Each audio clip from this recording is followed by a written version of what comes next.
Today we're learning English with Woody from Toy Story. Also some beautiful philosophical life lessons with phrases like, I know Andy's going to grow up, but I wouldn't miss it for the world. So true and so beautiful. Another one, being there for a child is the most noble thing a toy can do. So cute. And the last one, reach for the sky.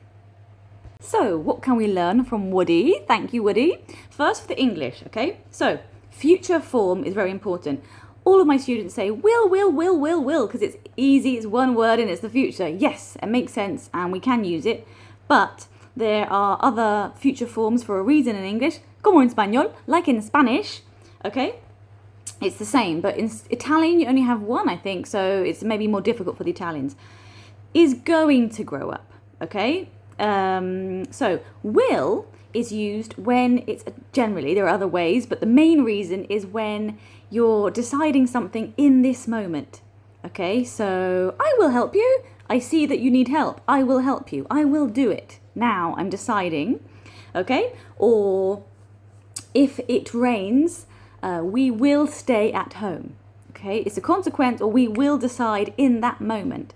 Whereas to be going to, so Andy is going to grow up, it's a plan.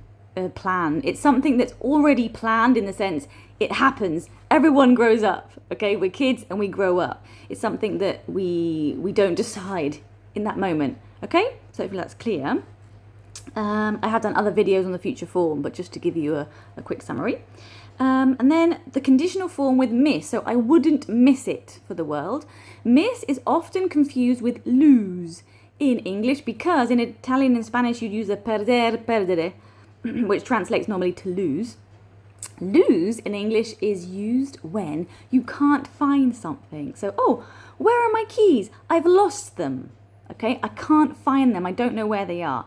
In this sense, it's lose, or you lose a match, you lose to sport, okay? Otherwise, miss is if I miss you, okay? I miss you.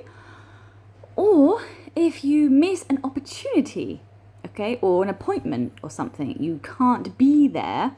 So I missed my dentist appointment, I'm not advised. Or I miss Andy growing up. It's something that he didn't see or won't see. Okay? Then what we have so the phrasal verb grow up. Okay?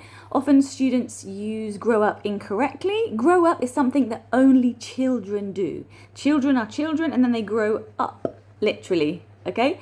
While you don't say to grow up a business, many people say. A business grows. You grow a business. Okay, so it's grow for everything else, grow up only for children. And then the last grammatical thing we can review is the gerund use. Okay, being there for a child is so important. Generally, when the verb is a subject, it's a gerund. Thank you, Woody.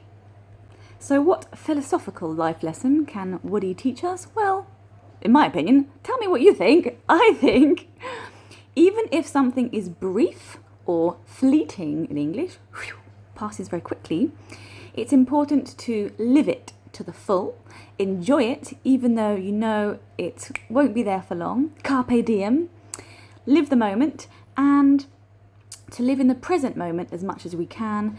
We are all children, we all grew up, but don't forget to play and enjoy the moment, especially when learning English.